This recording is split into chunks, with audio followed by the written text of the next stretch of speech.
ब्रह्मा गुरुर्विष्णु गुरुदेवो महेश्वरः गुरु साक्षात् परब्रह्मा तस्मै श्री गुरवे नमः। ध्यानमूलं गुरुर्मूर्ति पूजामूलं गुरुर्पदम् मन्त्रमूलं गुरुर्वाक्यम् मोक्षमूलं गुरुकृपा।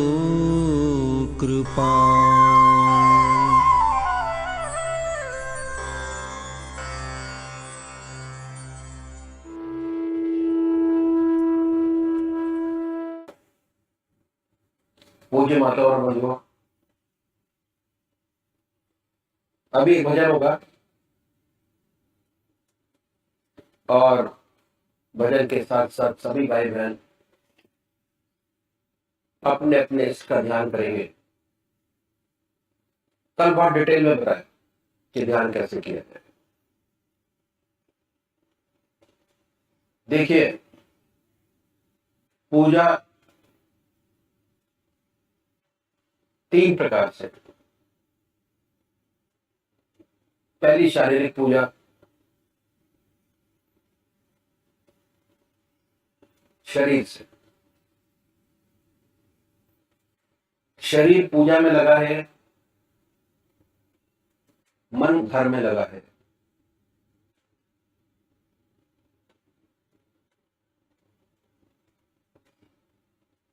उसमें जो चीजें आती हैं,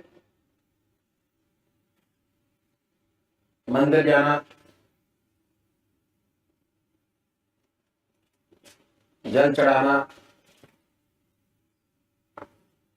आरती गाना,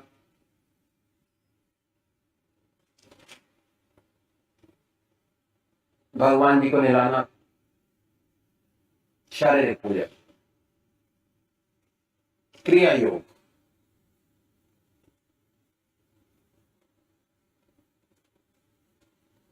मन आपका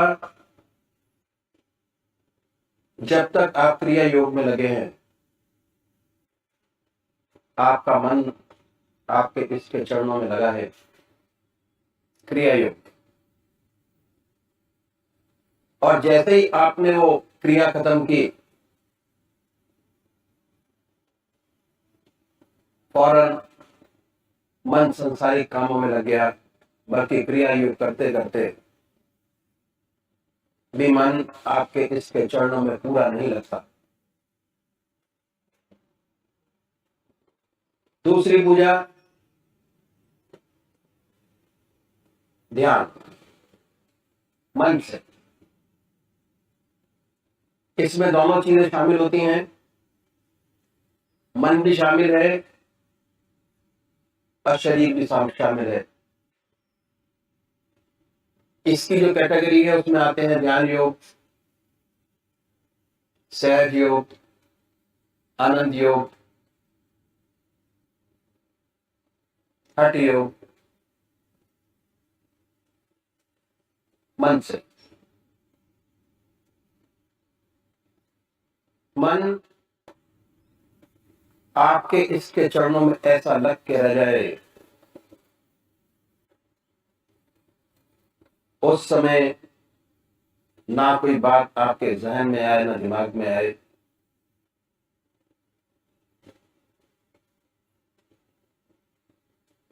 पूजा की गहराई अगर आपको प्राप्त करनी है तो अपनी पूजा में ध्यान योग को ऐड कीजिए। जब ध्यान शामिल करेंगे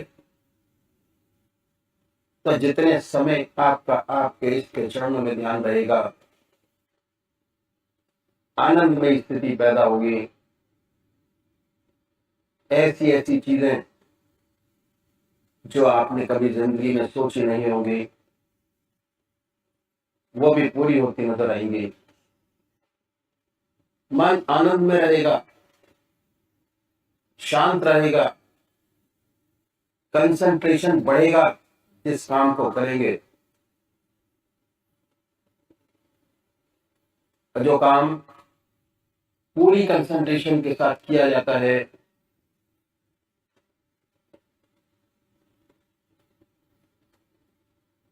उसकी ऊंचाइयां जो भाई करते हैं उन्हीं को मालूम है कि जो प्रॉब्लम आज तक सॉल्व नहीं हुई, ध्यान करने के बाद बड़े आराम से हल निकलता है और सांसारिक जीवन बड़ा सुखी और आनंदित होता चला जाता है।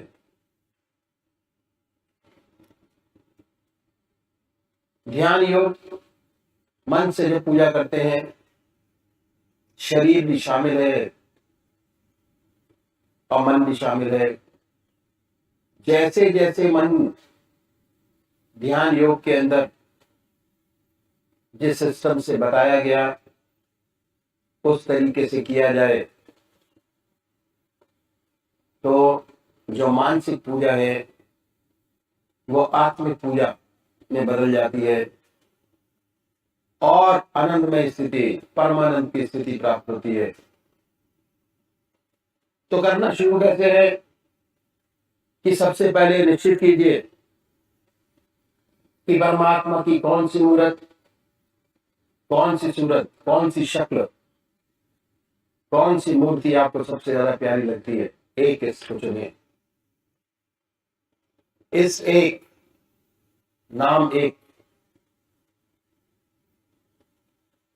उसके बाद ये महसूस कीजिए कि हमारा इस शरीर हमारे सामने विद्यमान है।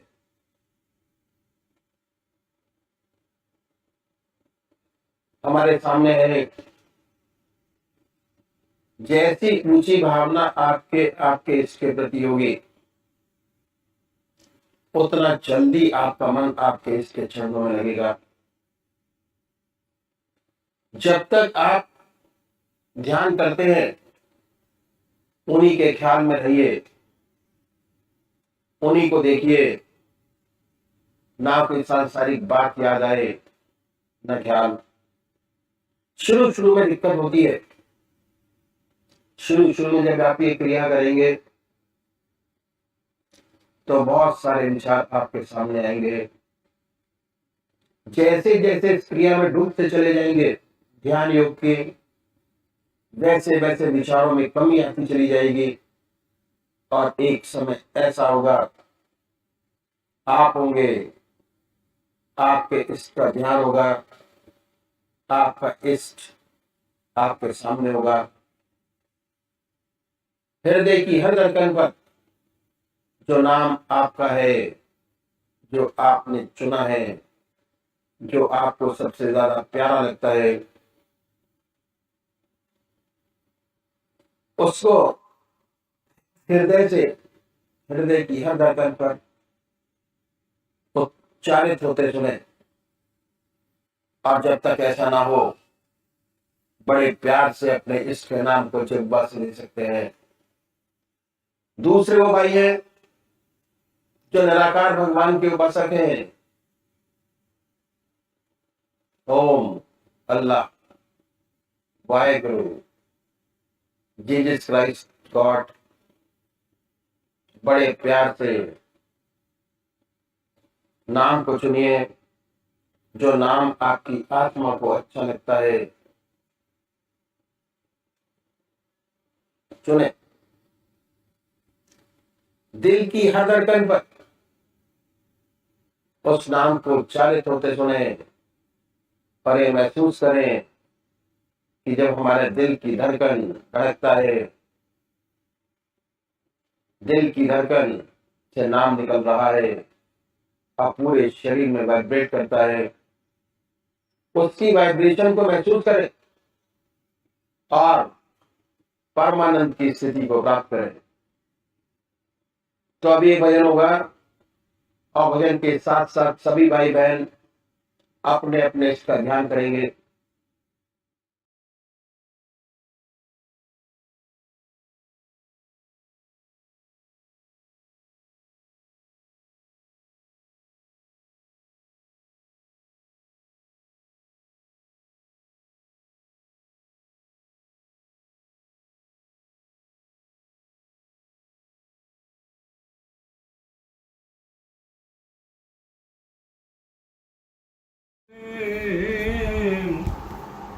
दिलदार तुम्हारा क्या कहना, दिलदार तुम्हारा क्या कहना, हर दिल में समाये रहते हो, हर दिल में समाये रहते हो,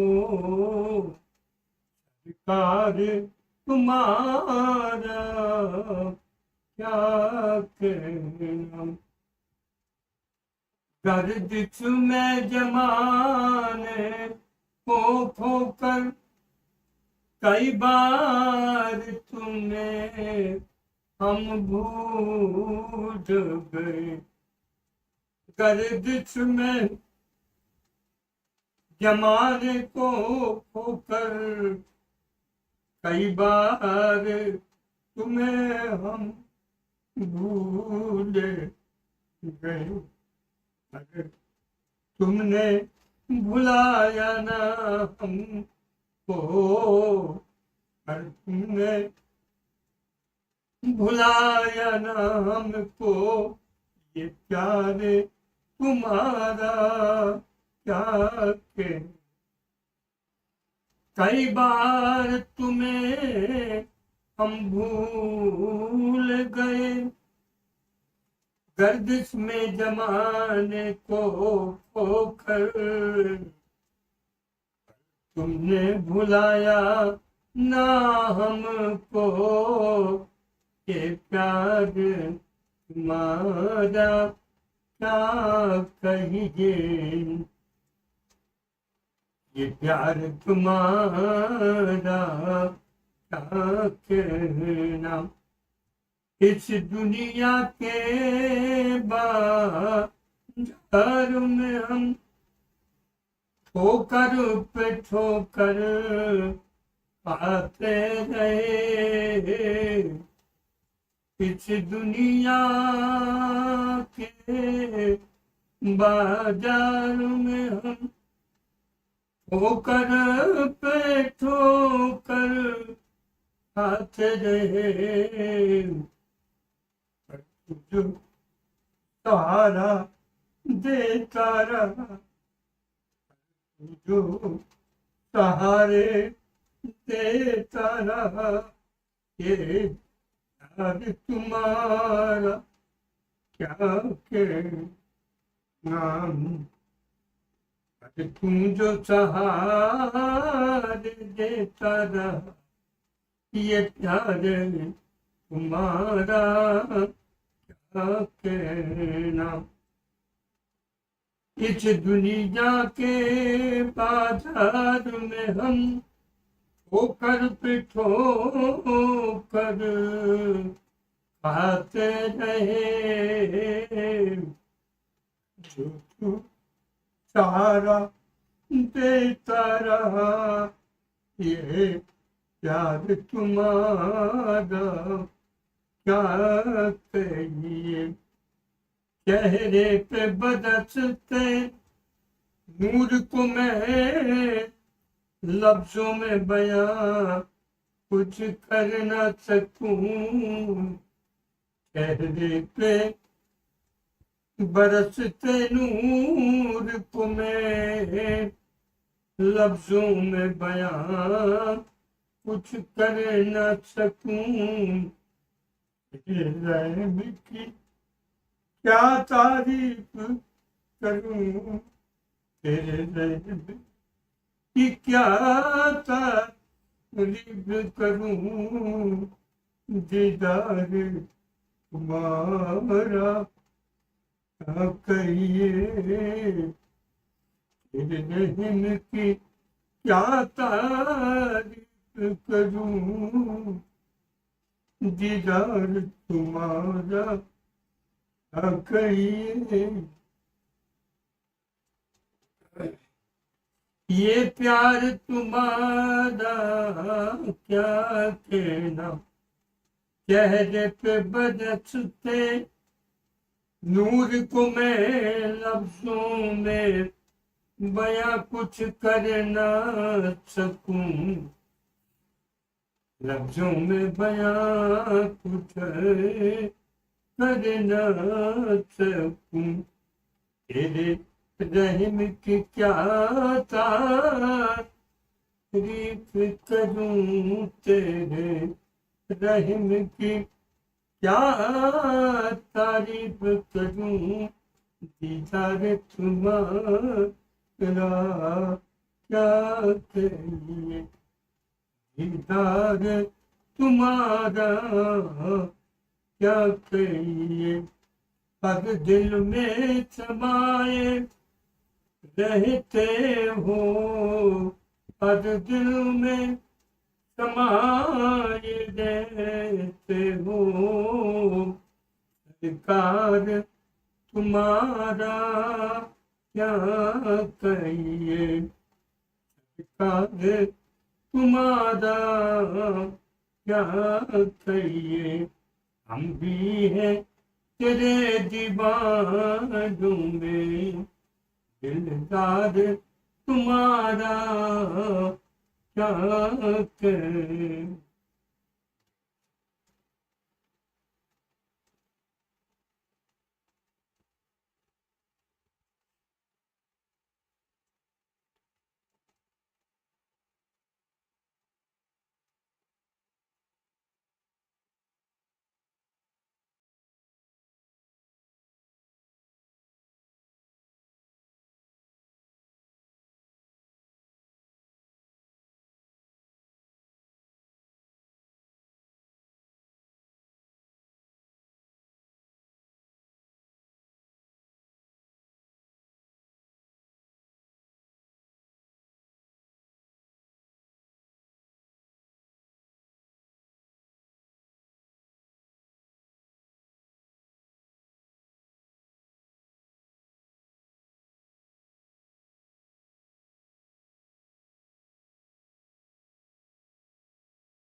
पूजनीय माता और बंधुओं,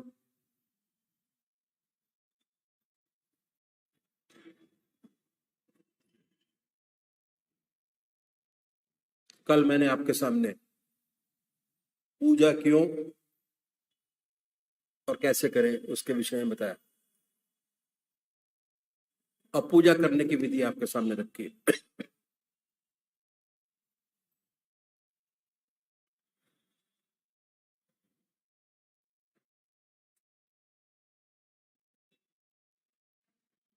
बहुत सुंदर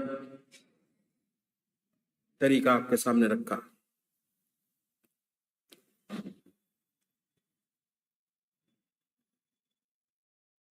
पहली बात इन संतों ने बताई कि परमात्मा ने बड़ी असीम दया कृपा कर हमको मनुष्य योनि प्रदान की है,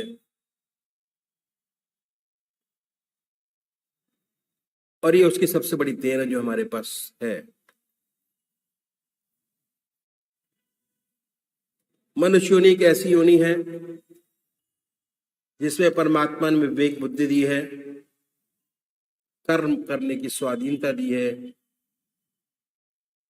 बाकी 84 लाख योनियां भोग योनियां हैं। बड़ी दया कृपा कर हमें ईश्वर ने यह मौका दिया और समय दिया। हमें इसका पूरा पूरा लाभ उठाना चाहिए। कहा है, बड़े भाग्य मानुष तन पावा, सुर दुर्लभ संतन गावा, साधन धाम मोक्ष कर द्वारा, पाए न जहीं पर लोक सवारा। बड़े भाग से मिली है, देवता भी तरसते हैं, क्योंकि मनुष्य योनि साधन का क्षेत्र है और मोक्ष का दरवाजा है। जितने संत हुए, जितने पंथ हुए, सबने इस मनुष्य योनि की भूरी भूरी प्रशंसा की है। कहा है कबीरा, हर की भक्ति कर, तज विश्वास रस चौच, बार बार नहीं पाइए मानस जन्म की मौज। इस सेवक के गुरुदेव कहा करते थे कि विषय वासना के आनंदी, मिथ्या जन्म बिगार, मानस जन्म गरीब न फिर कर ले हरि सो प्यार। ऐसा सुंदर अवसर में परमात्मा ने दिया। कल भी मैंने आपके सामने रखा कि चाहे आप गृहस्थी हो, चाहे सन्यासी, आपको आधा घंटा संध्या वंदना अवश्य करनी चाहिए, सुबह और सायंकाल। ये 2 समय निश्चित कर दिए और 99% लोग हमारे यहाँ परमात्मा को मानते हैं। आध्यात्मिक देश हमारा है और 99% लोग परमात्मा की पूजन करते हैं अपने अपने तरीके से। बहुत से लोग बहुत ज्यादा भी करते हैं, लेकिन अगर उनसे पूछा जाए कि इस पूजा का जो आप करते हैं उसका क्या लाभ हुआ, तो बहुत बड़ा कंफ्यूजन है।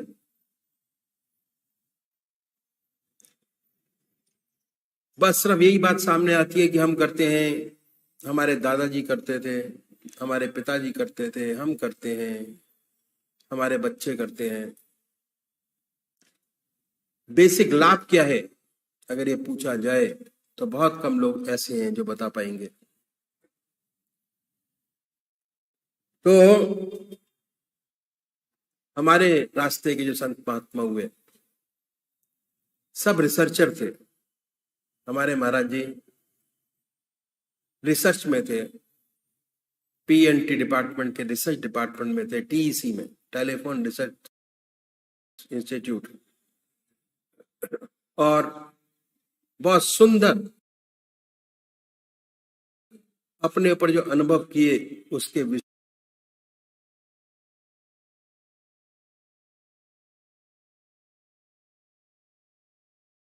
पर लिखा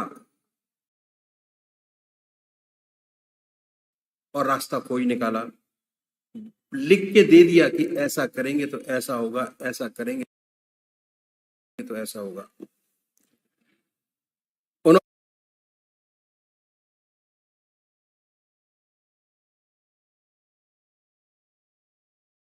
उन्होंने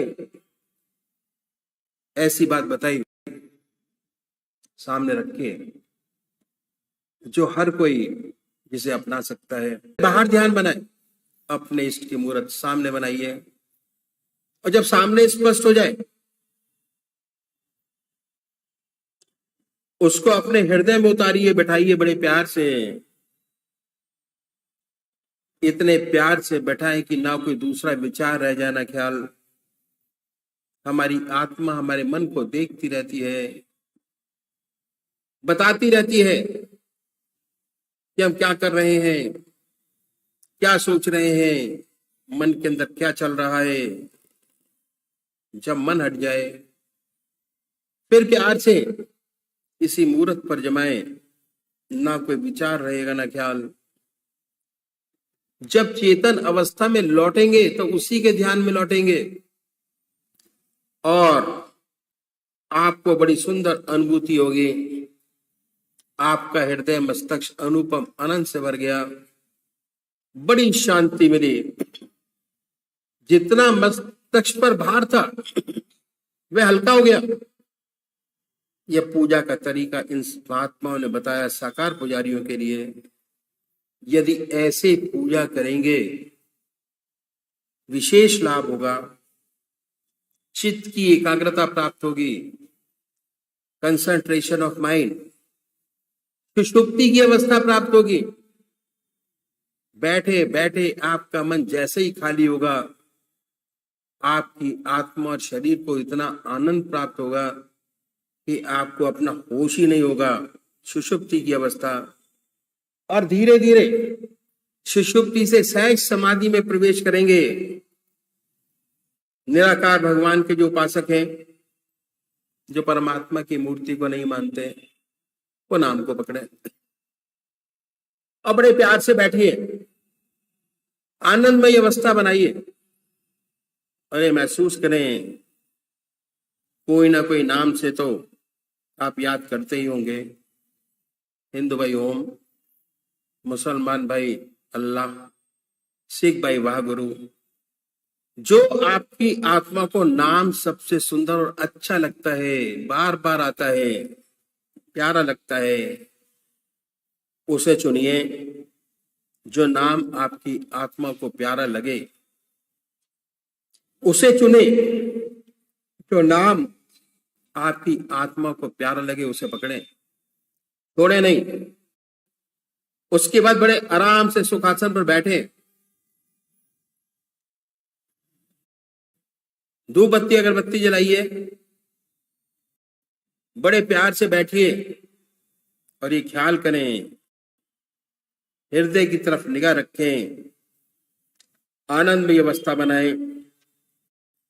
जो हार्ट बीट है, सुनिए कि हृदय से ओम की आवाज निकल रही है, जवान नहीं कह रही। शुरू में दिक्कत होती है, तब आप मानसिक जाप कर सकते हैं, ओम, बड़े प्यार से ओम ओम ओम, बड़े प्यार से।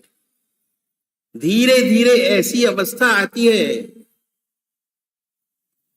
आपको खुद ये महसूस होने लगता है कि हमारे हृदय से ओम की आवाज निकल रही है, स्पष्ट सुनाई देने लगता है। हृदय ओम ओम कह रहा है। ऐसी हालत पैदा होती है कि थोड़े टाइम तक तो ओम ओम की आवाज निकलती है। उसके बाद यह महसूस होता है कि मन विचारों से खाली हो गया।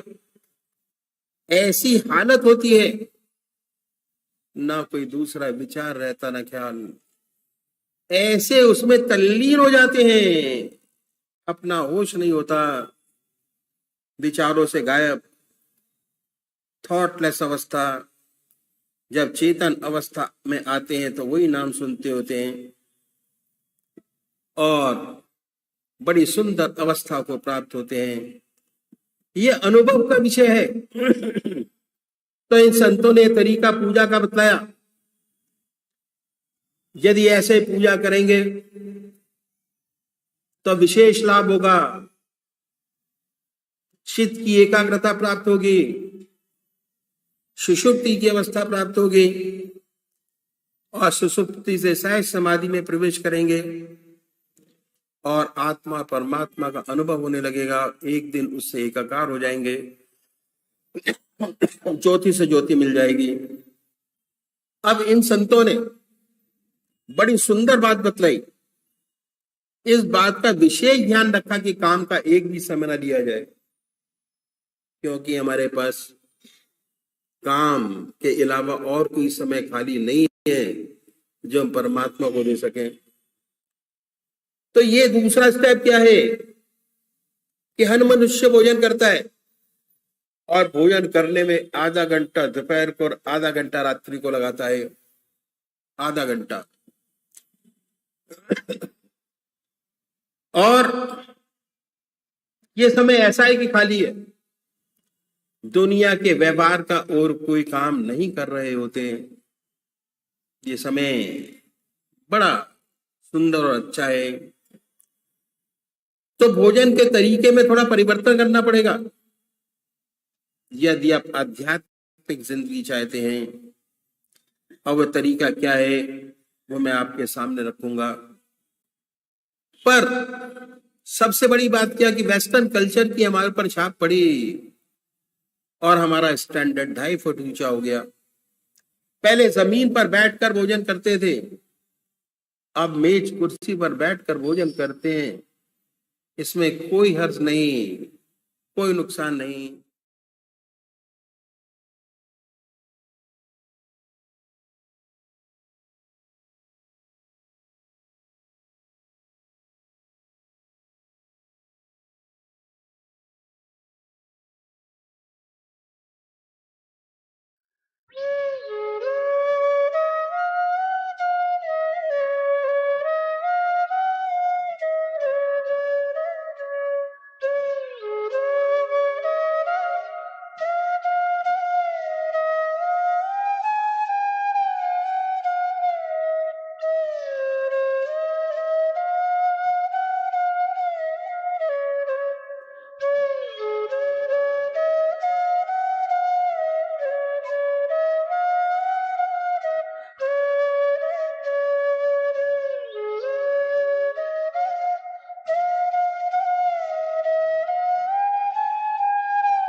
जो भी हम काम करते हैं शुद्ध वाला, उसमें कहीं ना कहीं गाय के धन का, धन मतलब प्रोडक्ट गाय का, वो हर जगह कहीं ना कहीं यूज़ करते हैं गाँव वाला। अब तो मिलावट शुरू हो गई, डालडा मिलता है तो। और ये सारे फॉरेन कंट्री के प्रोडक्ट हैं, सारे बर्गर हुआ, पिज़्ज़ा हुआ, डालडा हुआ, रिफाइन हुआ।